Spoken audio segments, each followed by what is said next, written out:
yo veo pues aquella imagen de... Habla de los Connie animales Aguirre. y de las personas muertas en el cuadro. Entonces yo recuerdo aquella noche en la cual vi los animales por la carretera donde subimos en Guernica después que salimos de los refugios, y vi los animalitos muertos y las personas que estaban cubiertas con unos sacos muertas. Siempre me ha llegado la emoción. Habla Manoli Aguirre. Con los brazos abiertos, que pienso que podía ser mi abuela. Que la vieron así, o sea, no puedo en este momento. Me emociono. No puedo.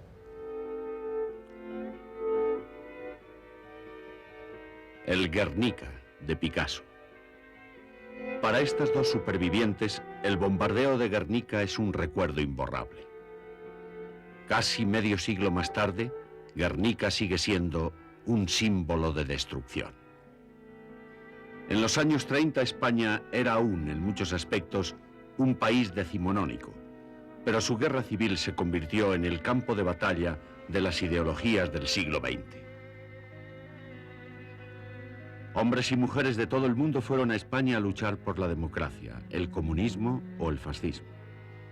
Ideologías que ahora, después de la Segunda Guerra Mundial y de la Guerra Fría, tienen significados muy diferentes a los que entonces tenían.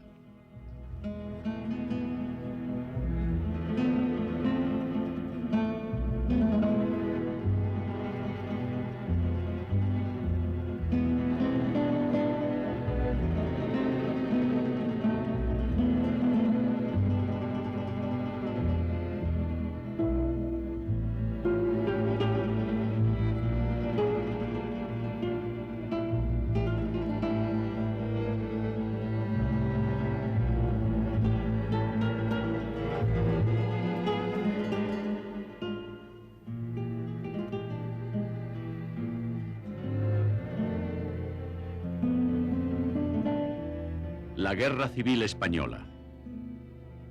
Tercer episodio. La Guerra de los Idealistas.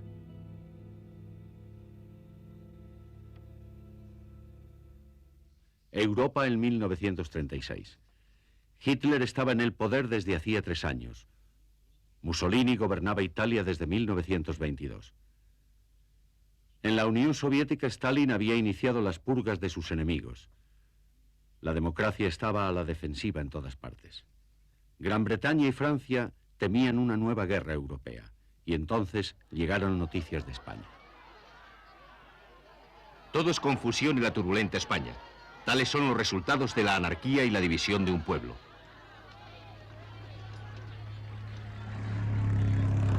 Los noticiarios extranjeros tenían una simple explicación: anarquía.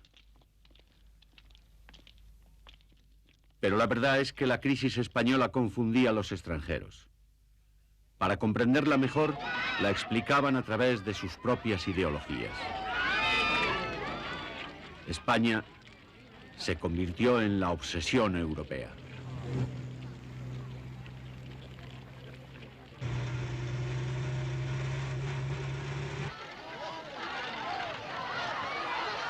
Habla Stephen Spender. La idea del liberalismo español y de los trabajadores españoles, el pueblo español, parecía una causa muy apasionada y pura.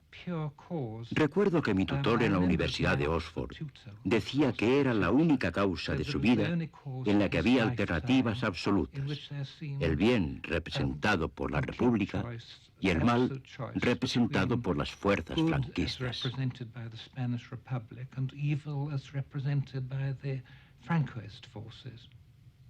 La convicción de la izquierda no era mayor que la de sus enemigos de la derecha. Renzo Lodoli era un fascista italiano. Yo creía que era necesario defender el cristianismo en España. Se encontraba asediado. Nosotros creíamos que el fascismo era válido como doctrina social y política. De manera que era nuestro deber ir a luchar contra aquellos que querían más o menos lo que nosotros queríamos. Ad aiutare coloro che più o meno volevano le stesse cose nostre. Inmediatamente, ambos bandos buscaron y encontraron el apoyo de aliados extranjeros. En el mundo liberal y democrático había una fuerte corriente de simpatía hacia la República, pero en cuanto a ayuda material, eso ya era otra cuestión. Por su parte, los rebeldes consiguieron ayuda inmediatamente.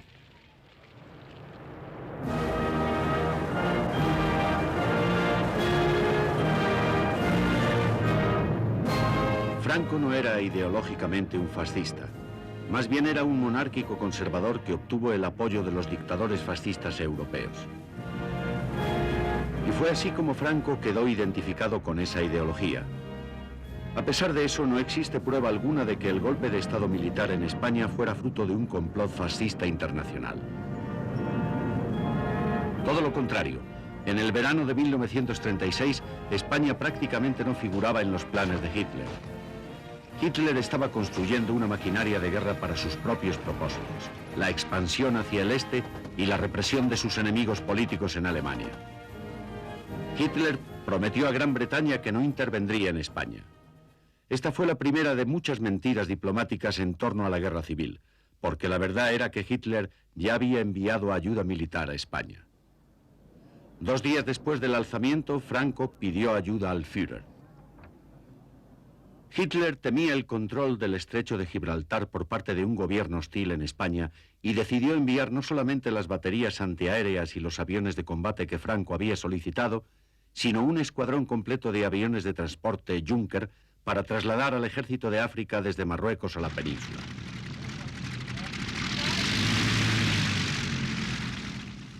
Unos 1.500 soldados fueron transportados a Sevilla para iniciar la ofensiva sobre Madrid. Estas fuerzas disciplinadas y bien entrenadas desempeñarían un papel importantísimo en la guerra. Hitler diría más tarde que Franco debería haber levantado un monumento al Junker 52 en agradecimiento por la victoria.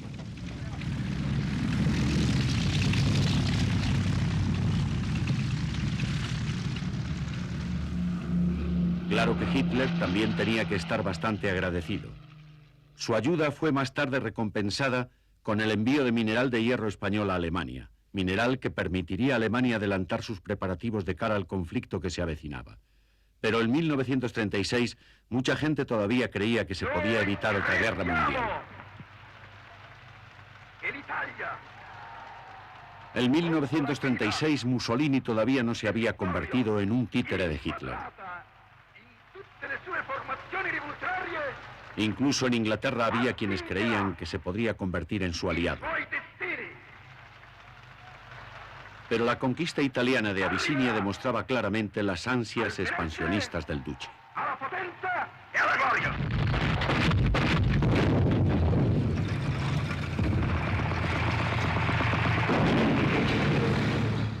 Quería hacer del Mediterráneo el Mare Nostrum, otro lago italiano. Por eso Mussolini consideraba esencial que la entrada a su lago estuviera controlada por un gobierno amigo. Desde el principio de los años 30 había apoyado conspiraciones derechistas contra la democracia española, había proporcionado ayuda económica a la falange de José Antonio y había entrenado militarmente a grupos ultraderechistas españoles en Italia. En 1934 Mussolini había suscrito un acuerdo para proporcionar armas a monárquicos españoles que conspiraban contra la República. Cuando se produjo el alzamiento envió 12 bombarderos, la primera ayuda militar extranjera a la guerra civil.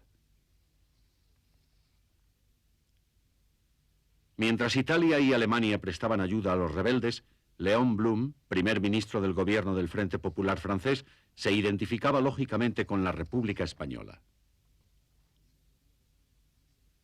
Léon Blum temía que Francia quedara aislada.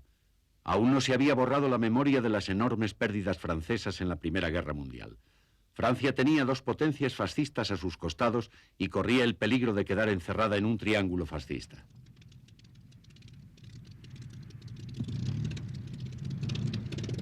Blum fue a Londres a discutir un tratado de seguridad con los británicos. Antes de abandonar París, ordenó el envío de armas a España. En esta reunión con el ministro británico de Asuntos Exteriores, Anthony Eden, España no figuraba en el temario, pero Blum sacó el tema. A su regreso a París describió la conversación a Jules Motte, miembro de su gobierno. Blum m'a raconté Blum me habló de sus conversaciones con Iden y de la posición anti-europea que tanto Iden como sus colegas habían adoptado. Iden le dijo a Blum que no debíamos inmiscuirnos, que aun en el caso de que estallara un conflicto europeo en torno a España, Inglaterra, que estaba distante de todo eso, permanecería neutral. Por lo tanto, ya que Francia no podía contar con el apoyo inglés, haría bien en adoptar la misma postura que los ingleses. Y creo recordar que Blum me dijo que esta sería una postura cobarde.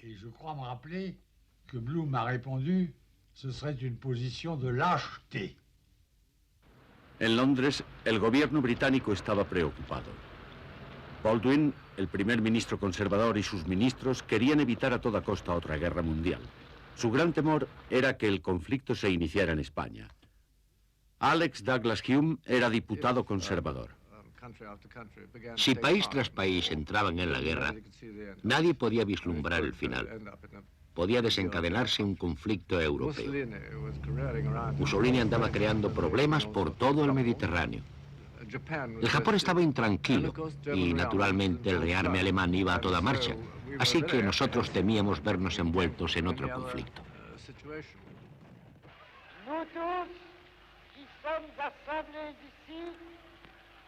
La actitud británica no fue precisamente una gran ayuda para el primer ministro francés. Su proyecto de mantener la paz en Europa protegiendo a España topaba además con fuerte oposición interna. Sus ventas de armas a España habían dividido a su propio gobierno y amenazaban con crear disturbios. Así que Blum anuló las ventas de armas y formuló una nueva política. El 2 de agosto, el gobierno francés anunció que había decidido hacer un llamamiento urgente a los gobiernos interesados para formalizar un pacto de no intervención. El gobierno británico, con el apoyo de la oposición laborista, respondió inmediatamente al llamamiento. Creo que Francia y Gran Bretaña sentían lo mismo ante el tema. Nosotros no queríamos vernos involucrados. Y Blum, bueno, Blum fue el que inventó la política de no intervención, que no era, desde luego, una política heroica, pero era una política pragmática. El cierre de la frontera con Francia fue un duro golpe para la República Española. Bajo las leyes internacionales, la República tenía perfecto derecho a comprar armas en el extranjero, pero la no intervención se lo impedía. Efectivamente, nadie puede decir que fuera una política heroica. Era simplemente una argucia diplomática bajo la cual cada país podía perseguir sus objetivos individuales. Los otros países podían así luchar sus batallas sin llegar a ir a la guerra. En realidad, nadie creía que esta política pudiera limitar la magnitud de la guerra civil. De lo que sí servía España era de válvula de escape para las pasiones políticas del resto de Europa.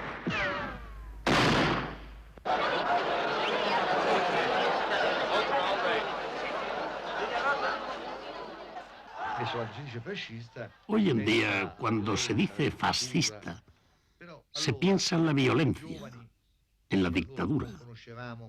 Pero los que éramos jóvenes en esa época no conocíamos otra cosa. Habíamos crecido y habíamos sido educados bajo el fascismo.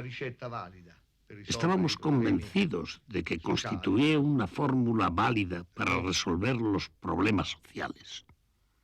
No todos los italianos estaban tan convencidos. Giovanni Pesce se había exilado en Francia huyendo de la Italia de Mussolini. La lucha del pueblo español era también la lucha contra el fascismo italiano. Esta es la razón por la que vine de voluntario a luchar en España. Dolores Ibarruri, la pasionaria, era diputada comunista en las Cortes. Sus encendidos discursos sirvieron para incrementar el apoyo internacional a la República. La pasionaria había venido a París para pedir apoyo, ayuda del pueblo francés y del gobierno francés. Per chiedere aiuto, sostegno al popolo francese e al governo francese. Expresión de solidaridad del pueblo francés para con el pueblo español. Que el pueblo francés no olvide que la lucha que en estos momentos sostiene el pueblo español es la lucha por la paz, es la lucha por la libertad. Finalizó su discurso diciendo: si España es derrotada, el mundo quedará bañado en sangre. Así que yo, que era un joven militante del movimiento antifascista, dije que yo también debía contribuir.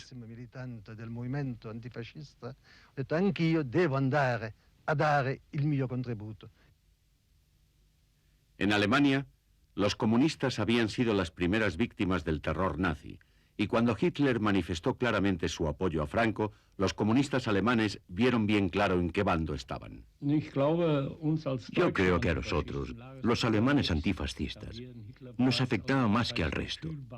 Teníamos la experiencia de Hitler. Miles de alemanes antifascistas estaban en cárceles y en campos de concentración, y nos dimos cuenta enseguida que las intenciones de Franco eran las mismas que las de Hitler.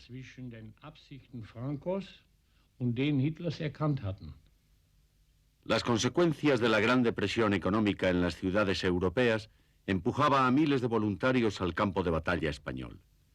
La mayoría eran comunistas. Frank Digan era un estibador de Liverpool en paro. Yo creía que si Hitler y Mussolini conseguían ayudar a Franco a que ganara la guerra, esto significaría una derrota para el movimiento obrero en todo el mundo. Pensábamos que los fascistas de todo el mundo se habían aliado. Así que se hizo un llamamiento para reclutar voluntarios que apoyaran a la República. El llamamiento vino de Moscú. El Comité Internacional de Dirigentes Comunistas, Comintern, organizó una columna internacional de voluntarios. Sin embargo, Stalin tenía sus dudas. En esos momentos estaba intentando forjar una alianza con Francia y Gran Bretaña y no quería asustar a esos gobiernos con una intervención comunista en España. Al principio no envió armas. Lo que envió fueron consejeros militares, diplomáticos y víveres. Cuando el primer barco soviético llegó a Barcelona, la euforia inicial se convirtió en decepción cuando se comprobó que el envío no contenía las armas que la República necesitaba, sino botes de leche condensada. Las armas llegarían más tarde. Mientras, el conde Chano, ministro italiano de Relaciones Exteriores, se reunía con Hitler en Alemania. Acordaron aumentar la ayuda a España, en parte para contrarrestar la ayuda soviética y en parte porque Hitler había decidido pasar a la ofensiva contra las democracias. Lo que inicialmente había sido una decisión espontánea en respuesta a la petición de Franco, se convirtió en política concreta, en un frente común anticomunista. Pocos días después de este encuentro, Mussolini se referiría por primera vez al eje Roma-Berlín. La guerra de España había contribuido a unir a Italia y Alemania, un paso más hacia la Segunda Guerra Mundial.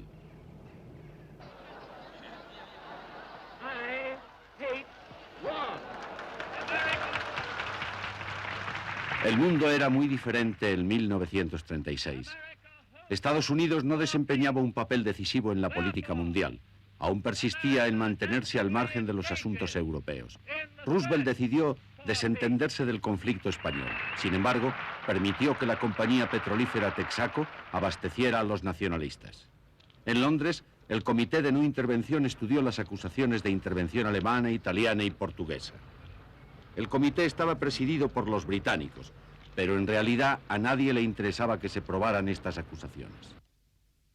No es extraño que el propio embajador alemán, von Ribbentrop, comentara que un nombre más apropiado para este organismo hubiera sido el de Comité de Intervención. Esta intervención era bien evidente en la Batalla de Madrid. Hasta octubre de 1936, el cielo de Madrid estaba dominado por la aviación rebelde, dotada de aparatos italianos y alemanes. La aviación republicana estaba en inferioridad, hasta que llegaron los aviones soviéticos. Antes de que llegara la ayuda soviética, yo había visto manifestaciones de mujeres en la Gran Vía levantando los puños ante los aviones italianos y alemanes y gritando: "¡No pasarán!". 2 semanas más tarde aparecieron otros aviones sobre Madrid, pero esta vez volaron muy bajo y no soltaron bombas. Todos los que estaban mirando vieron que ya no eran alemanes ni italianos, sino aviones rusos, y el griterío se extendió por toda la ciudad. Son nuestros. Son nuestros.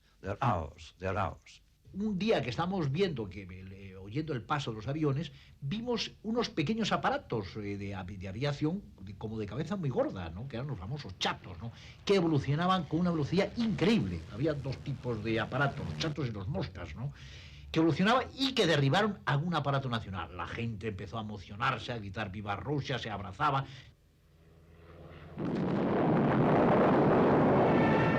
15 semanas después del comienzo de la guerra, la capital de la República había quedado en primera línea. Gran parte de la zona republicana quedaba a sus espaldas. Los rebeldes habían conquistado territorio al norte y al oeste de la capital. La gran ofensiva sobre Madrid se inició el 7 de noviembre. Con solo 25.000 soldados, los nacionalistas pretendían conquistar una ciudad de 1 millón. Franco incluso había preparado las listas de detenciones que llevaría a cabo el Madrid. Las milicias republicanas habían caído derrotadas en casi todas las batallas anteriores. Nada hacía suponer que el pueblo madrileño iba a oponer una tenaz resistencia. No pasarán se había convertido en el lema de Madrid y de toda la España republicana. El gobierno de Largo Caballero había abandonado la capital para trasladarse a Valencia. Lo mismo había hecho gran parte de la población. Los que permanecieron en Madrid preparaban una defensa desesperada.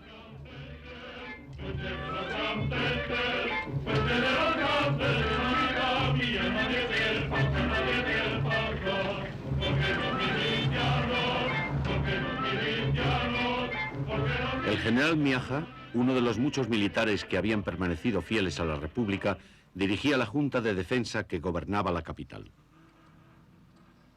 El comandante comunista Enrique Lister estaba al frente de uno de los sectores.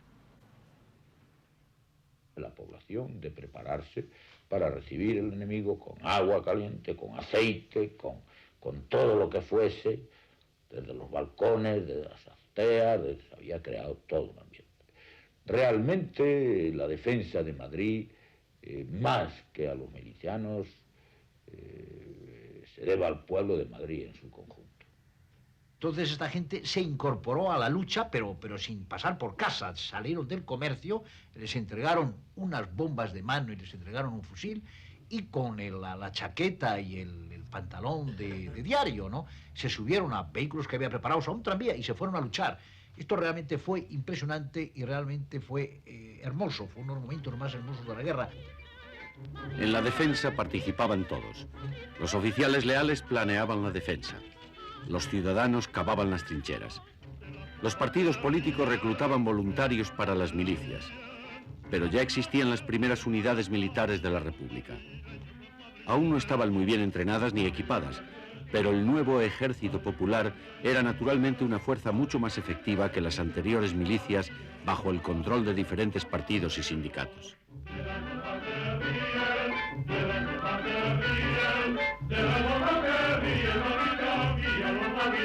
La resistencia popular había crecido ante el avance de las tropas franquistas y al aliento de una enorme campaña propagandística. Madrid, corazón de España, late con pulsos de fiebre. Si ayer la sangre le hervía, hoy con más calor le hierve. Ya nunca podrá dormirse, porque si Madrid se duerme, querrá despertarse un día y el alba no vendrá a verle. No olvides, Madrid, la guerra. Jamás olvides que enfrente los ojos del enemigo te echan miradas de muerte. Rondan por tu cielo halcones que precipitarse quieren sobre tus rojos tejados, tus calles, tu brava gente.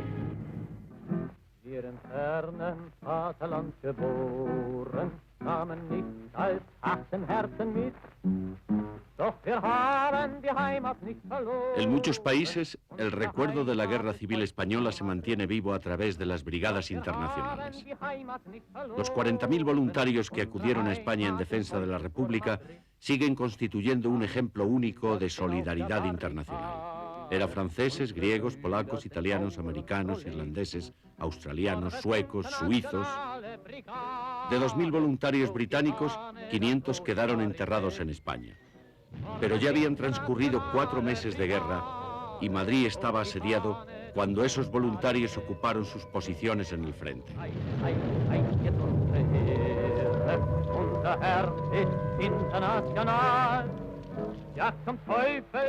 Uno de los primeros batallones era predominantemente alemán. Había adoptado el nombre de Ernest Thälmann, el dirigente comunista alemán recluido en un campo de concentración. Habla Billy Burger.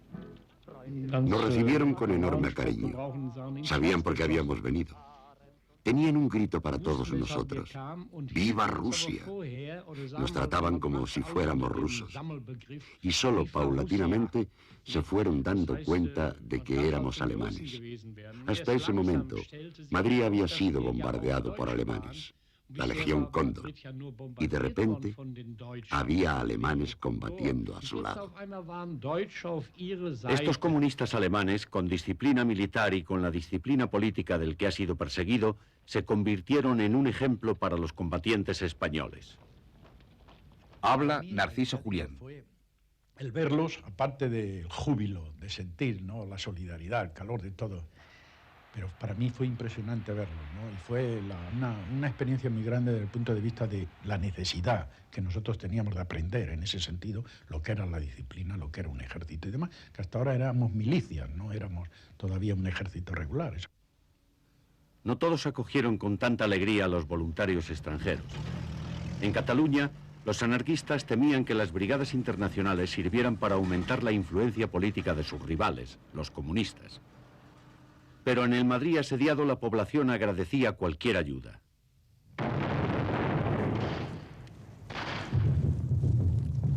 Las brigadas internacionales fueron enviadas rápidamente al frente para contener la ofensiva nacionalista.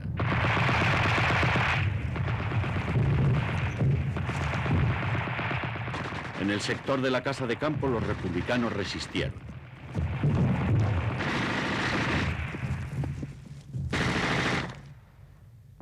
El 15 de noviembre de 1936 las tropas rebeldes consiguieron ocupar parte de la ciudad universitaria.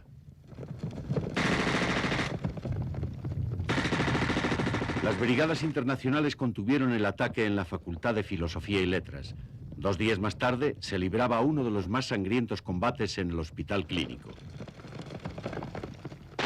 Los voluntarios alemanes defendían una planta del hospital ante el ataque de las tropas moras de Franco que ocupaban la planta inferior. Nosotros estábamos en el tercer piso.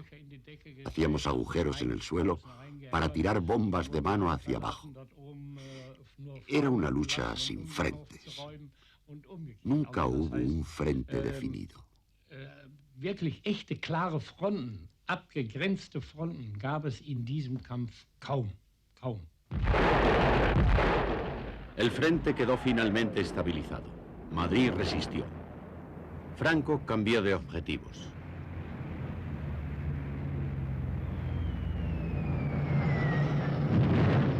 La guerra civil se convirtió en un laboratorio de pruebas para las armas modernas. Pocos años más tarde, Londres, Hamburgo, Tokio, Leningrado y otras ciudades sufrirían los efectos de las nuevas máquinas de destrucción. Pero hasta este momento, ninguna ciudad de la historia había sufrido lo que sufrió Madrid.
Imágenes como estas dieron la vuelta al mundo y reforzaron la corriente de simpatía hacia la República.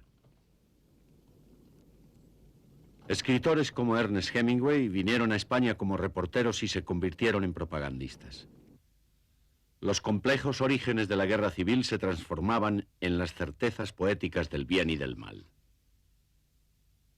Vaughan Phillips, que más tarde sería el único comunista en la Cámara de los Lores, fue a España como conductor de ambulancias. El poeta inglés Stephen Spender fue con él a España como observador. Estábamos obsesionados por la idea de que esa era la causa suprema de nuestro tiempo. Una causa de poetas y escritores. La causa de la libertad. Y creíamos que si no se derrotaba al fascismo, no podríamos seguir existiendo como escritores. Como tantos otros intelectuales británicos, Spender era en esa época miembro del Partido Comunista, pero representaba una corriente de pensamiento liberal.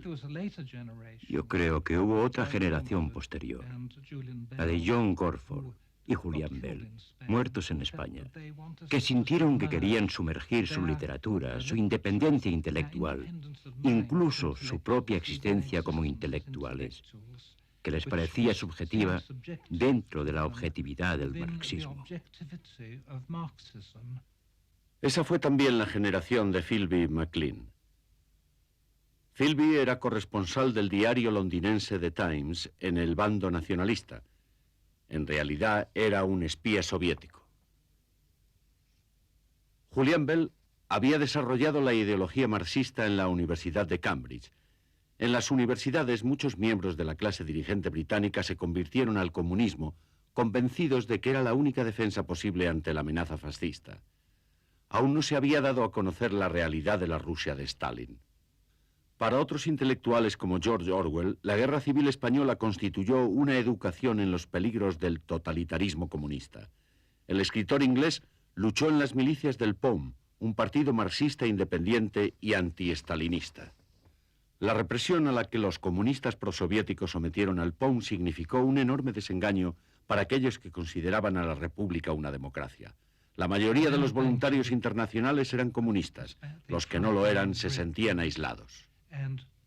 Recuerdo que conocí en el frente de Madrid a un joven inglés de buena familia que me dijo: ¿sabes?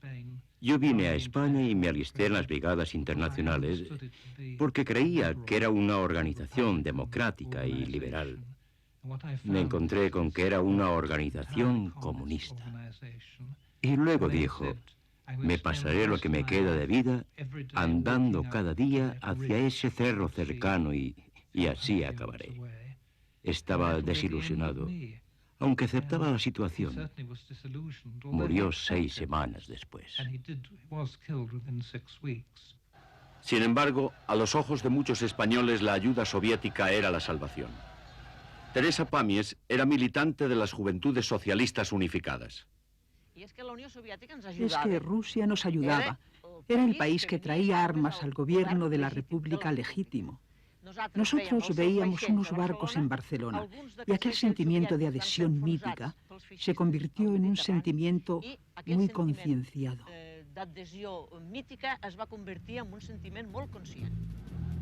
Esta solidaridad también tenía su aspecto comercial. Las armas habían sido pagadas con las reservas españolas de oro enviadas a la Unión Soviética. Con las armas llegaba además la influencia política. La moral combativa de los madrileños se veía sostenida por películas soviéticas como Kronstadt, glorificando la Revolución Rusa. Sin embargo, la influencia rusa no servía para alentar la Revolución Española, todo lo contrario. La enorme disciplina comunista en el frente y en la retaguardia atrajo el apoyo de amplios sectores liberales, de todos aquellos a los que aterrorizaba el caos revolucionario de los anarquistas.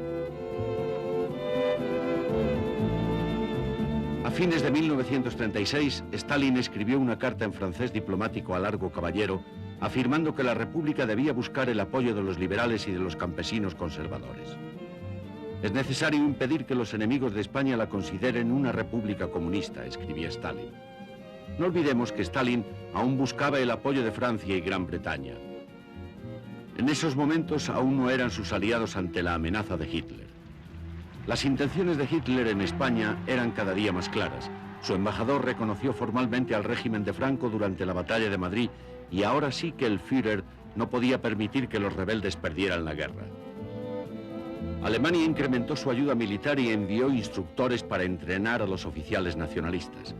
Esta ayuda dio a Franco una ventaja, pero no una superioridad aplastante. Los nacionalistas dominaban aproximadamente un 60% del territorio nacional, pero carecían de tropas suficientes para lanzar una ofensiva general en busca de una rápida victoria. A pesar de que Madrid estaba casi cercado, la República resistía. Los aliados de los nacionalistas se impacientaban, especialmente Mussolini. Sin molestarse en consultar a Franco, empezó a enviar grandes contingentes de voluntarios italianos a España. Entraron en combate en Málaga. Fue una victoria fácil. Esta victoria redujo el frente y elevó la moral nacionalista.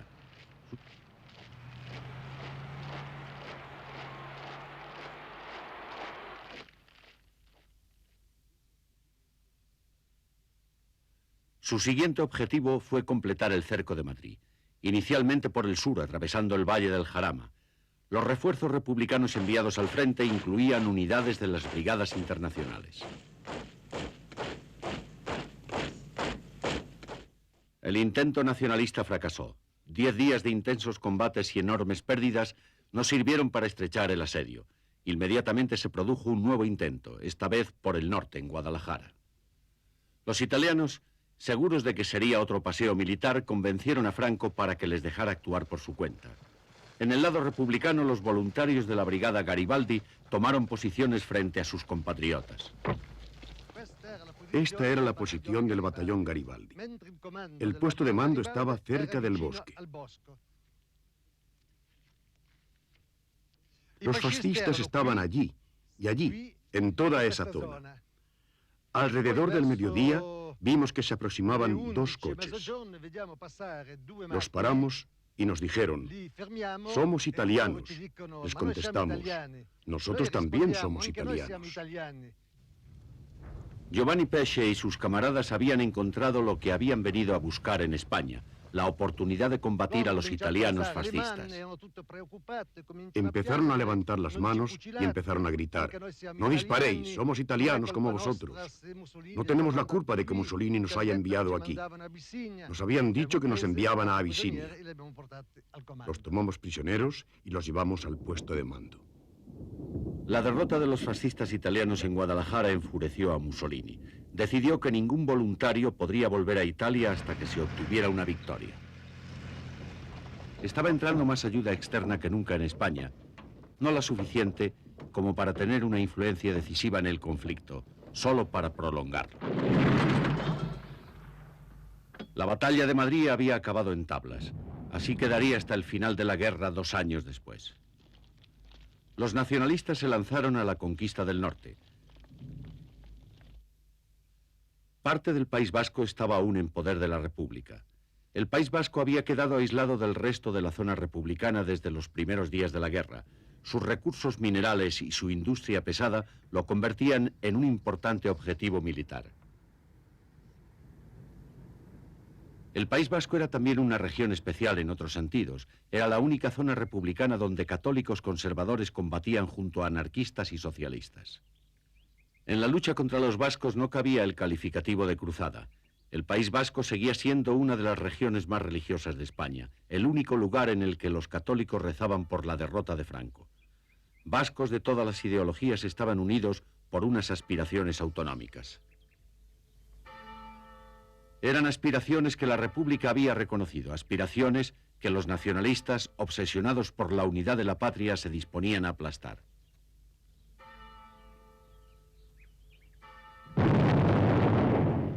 La ofensiva se inició el 31 de marzo. El general Mola había amenazado con arrasar el País Vasco. Casi lo consiguió, pero antes los nacionalistas tenían que cortar todas las líneas de aprovisionamiento.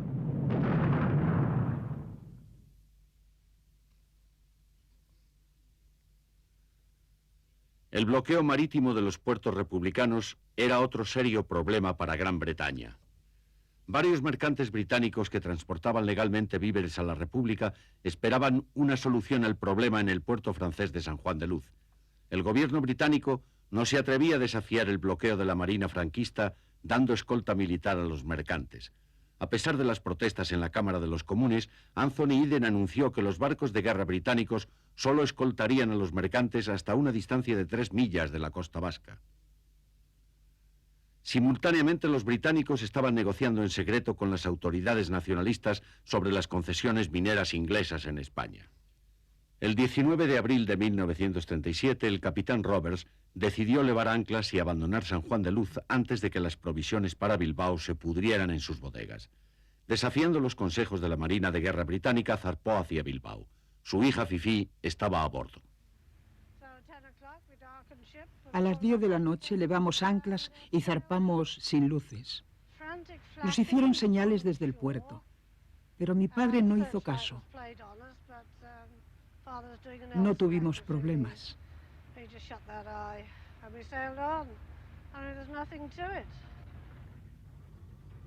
A pesar de las advertencias británicas y de la amenaza de las minas a la boca del puerto, el Seven Seas Spray, espuma de los 7 mares, llegó a puerto. Fuimos los primeros en llegar. En Bilbao las provisiones que quedaban no hubieran durado más de 4 días. Todo el mundo nos aclamaba, sonaban las sirenas, fue un gran recibimiento. Subimos por la ría y todos estaban colgados de las ventanas aclamándonos. Fue bastante emocionante.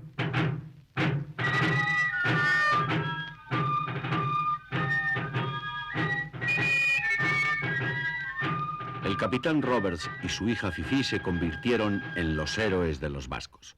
Su travesía demostraba que el bloqueo nacionalista era un mito y otros barcos ingleses llegaron con alimentos. De todos modos, a los vascos ya no les quedaba mucho tiempo para celebraciones.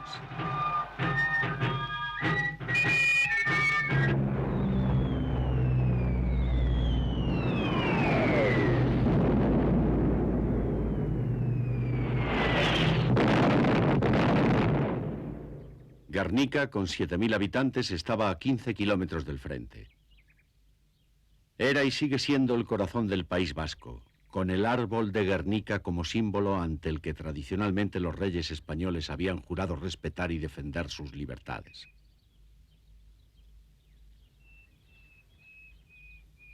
El 26 de abril de 1937 era día de mercado en Guernica. Habla Ignacia Ozamiz. Ahora están los jardines en Guernica y todo eso pues estuvo muy bien, pero ya vinieron tarde a las 4 menos cuarto. Ignacio Ozamiz vivía en Guernica con sus 2 hijas, Connie y Manoli. Entonces, estando ahí, en el polígono ese, yo vi enfrente los montes de Oiz que están, y por allí vi aparecer los aviones. Primeramente vino uno.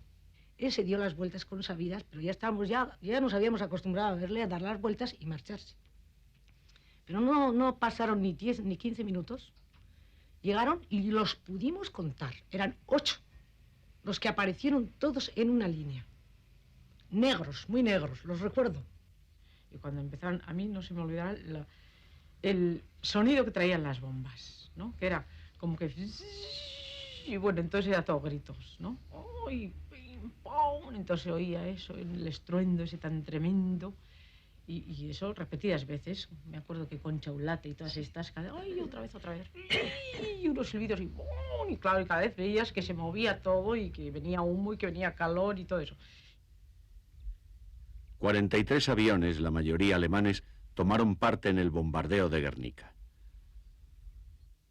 Karl von Nauer era uno de los jefes de escuadrilla de la Legión Cóndor que bombardeó Guernica.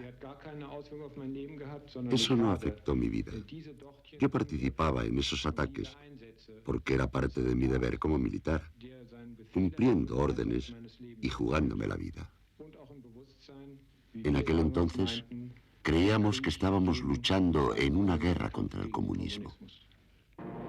Es posible que la Legión Cóndor creyera que los vascos eran comunistas, pero el mando nacionalista español conocía la verdad.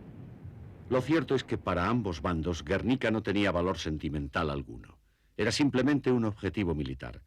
Tenía una pequeña fábrica de municiones y los soldados republicanos en retirada tenían que cruzar la población para llegar a la última línea de defensa en torno a Bilbao.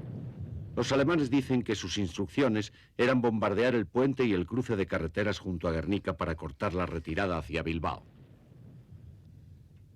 En 3 horas se arrojaron toneladas de explosivos y bombas incendiarias sobre Guernica. La población quedó prácticamente arrasada. Los objetivos militares, la fábrica de armas y el puente quedaron intactos. Veíamos que el viento desviaba las bombas y no acertábamos al puente. En realidad, los Junker eran aviones comerciales convertidos en bombarderos.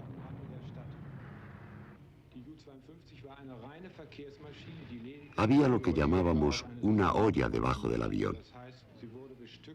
Podíamos retirarla durante el despegue y colocarla en vuelo.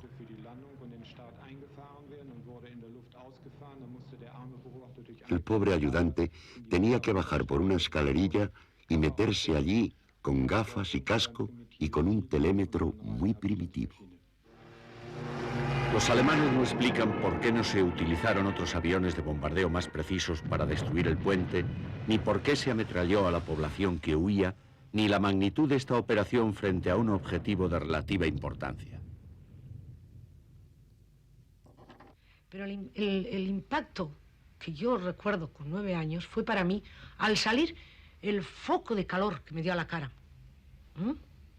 Porque estaban ardiendo todos los edificios que estaban continuos a las fábricas. Estaban ardiendo y todo estaba, el cielo estaba reflejado todo rojo. 2 días después del bombardeo, Fifi Roberts y su padre fueron a ver las ruinas de Guernica. 45 años más tarde, regresó a Guernica para ver reconstruida la ciudad devastada que había fotografiado con su nueva cámara en 1937.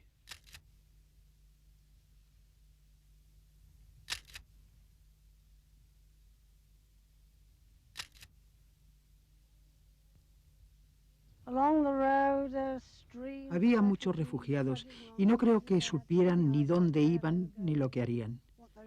Iban en carros, en carretillas, en cualquier vehículo, cargados con sus posesiones. Cuando llegamos a Guernica no quedaba ni un edificio en pie. Había cascotes por todas partes y algunos soldados buscando víctimas entre las ruinas.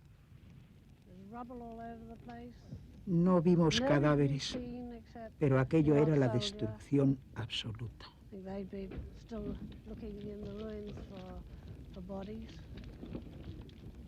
Luckily, we didn't see any, but the place was an absolute shambles. 72 horas después del bombardeo, las tropas nacionalistas ocupaban Guernica. La Guardia de Honor ante el Árbol de Guernica formaba parte de una intensa campaña propagandística destinada a contrarrestar el impacto mundial que había tenido la noticia del bombardeo. La propaganda nacionalista intentó culpar a los propios vascos de la destrucción de Guernica. Esta desgraciada ciudad fue destruida por la aviación nacionalista. La trabación de hierro del frontón y los bidones de gasolina acumulados frente a la iglesia demuestran que fueron patrullas de incendiarios quienes echaron sobre sus hombros la tristísima misión de arrasar la pintoresca cuna del fuerismo vasco.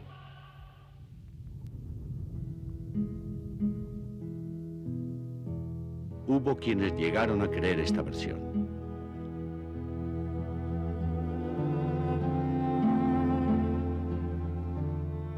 El principal objetivo de los nacionalistas quedaba a su alcance.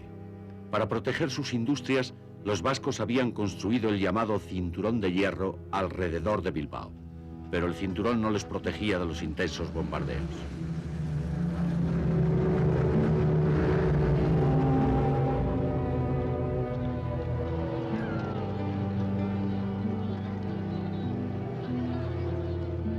Ante la inminente caída de Bilbao, las democracias occidentales se vieron finalmente en la obligación de prestar alguna ayuda.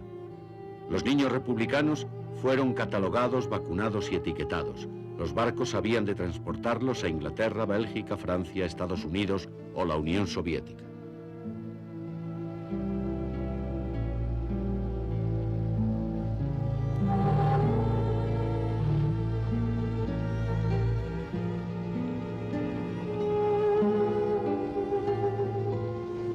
cinturón de hierro no pudo impedir que los nacionalistas conquistaran Bilbao. Al poco tiempo, los barcos salían de Bilbao con otros cargamentos. La España nacionalista exportaba mineral de hierro. Entre sus clientes se encontraban Alemania y Gran Bretaña. Ambos países utilizarían el mineral para su industria armamentista. La no intervención no interfería con el comercio ni podría prevenir la guerra que se avecinaba.